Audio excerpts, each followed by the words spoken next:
ॐ स्थापकाय च धर्मस्य सर्वधर्मस्वरूपिणे अवतारवरिष्ठाय রামকৃষ্ণায় তে নমঃ। ঠাকুর বলতেন, যারা ভগবানকে ধরে থাকে তারা বিষম শোকেও একেবারে তলিয়ে যায় না, তবে দু চারবার নাড়াচাড়া কিন্তু খেতেই হবে।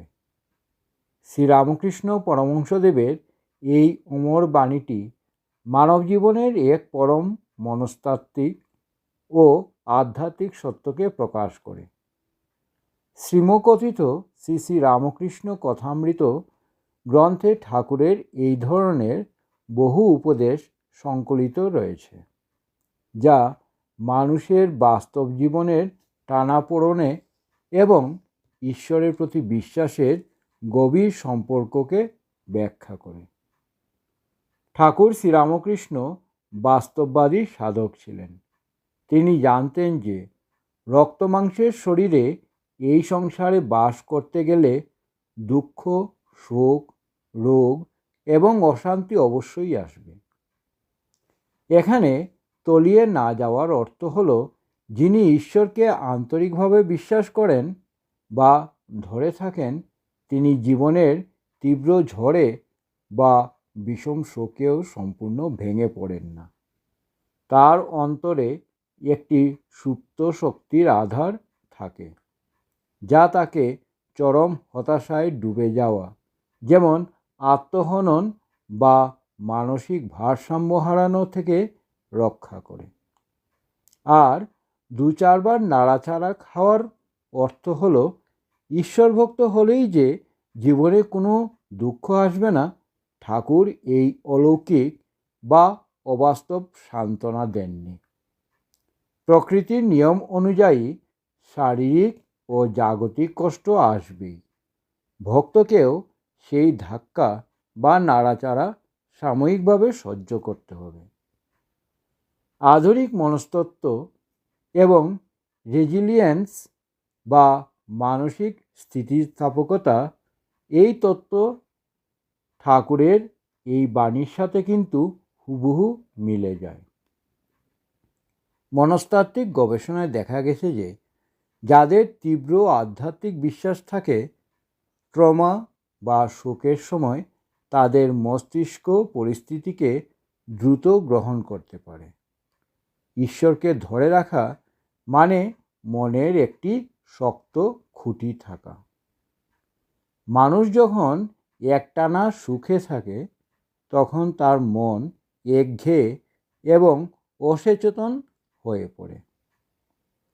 জীবনের হঠাৎ আসা ধাক্কা বা নাড়াচাড়া মানুষের অহংকারকে চূর্ণ করে এবং তাকে জীবনের আসল অর্থ নিয়ে নতুন করে ভাবতে বাধ্য করে। কেন এই নাড়াচাড়া প্রয়োজন? ঠাকুরের কথামৃতে বিভিন্ন উপমার মাধ্যমে এই তত্ত্বটি চমৎকারভাবে বোঝানো হয়েছে। বিভিন্ন উপমার সাহায্যে।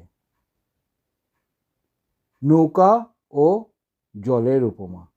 ঠাকুর বলতেন, নৌকা জলে থাকবে, কিন্তু নৌকার ভেতর যেন জল না ঢোকে। অর্থাৎ মানুষ সংসারে থাকবে, কিন্তু মন যেন সংসারে তলিয়ে না যায়।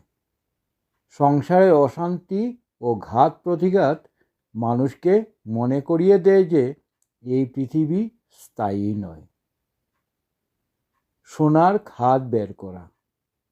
কাঁচা সোনাকে আগুনে পুড়িয়ে যেমন তার খাদ দূর করা হয়, তেমনি সংসারের দুঃখ কষ্ট মানুষের মনের কামনা বাসনার খাদ দূর করে তাকে খাঁটি করে তোলে।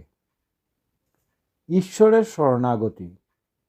মানুষ যতক্ষণ নিজের শক্তিতে অহংকারী থাকে, ততক্ষণ ঈশ্বরের দিকে তাকায় না। কিন্তু যখন জাগতিক সমস্ত আশ্রয় ব্যর্থ হয়, তখনই মানুষ অন্তরের তীব্র ব্যাকুলতা, যা ঠাকুরের ভাষায় ব্যাকুলতা, তাই নিয়ে ঈশ্বরের শরণাপন্ন হয়। এই দুঃখই তাকে ঈশ্বরের আরও কাছে টেনে নেয়। ঠাকুর স্বয়ং যখন ক্যান্সারের মারণ রোগে আক্রান্ত হয়ে তীব্র শারীরিক যন্ত্রণা ভোগ করছিলেন, তখনও তার মন ঈশ্বরের আনন্দে মগ্ন ছিল। তিনি বলতেন, রোগ নিয়ে শরীর থাকুক, হে মন তুমি আনন্দে থাকো।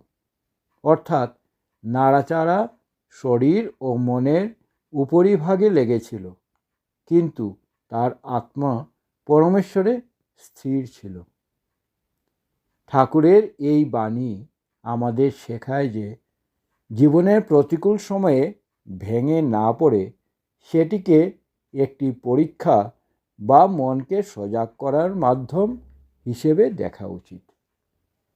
তাই ঠাকুর শ্রীরামকৃষ্ণের এই উপদেশটি কোনো নিছক তত্ত্ব নয়, এটি জীবন পরিচালনার একটি মহৌষধ।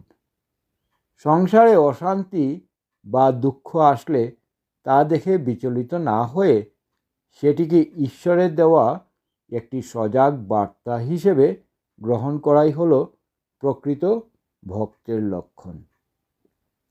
এই নাড়াচাড়াই শেষ পর্যন্ত মানুষকে মোহমুক্ত করে পরম শান্তির পথ দেখায়। শ্রীরামকৃষ্ণার্পণমস্তু।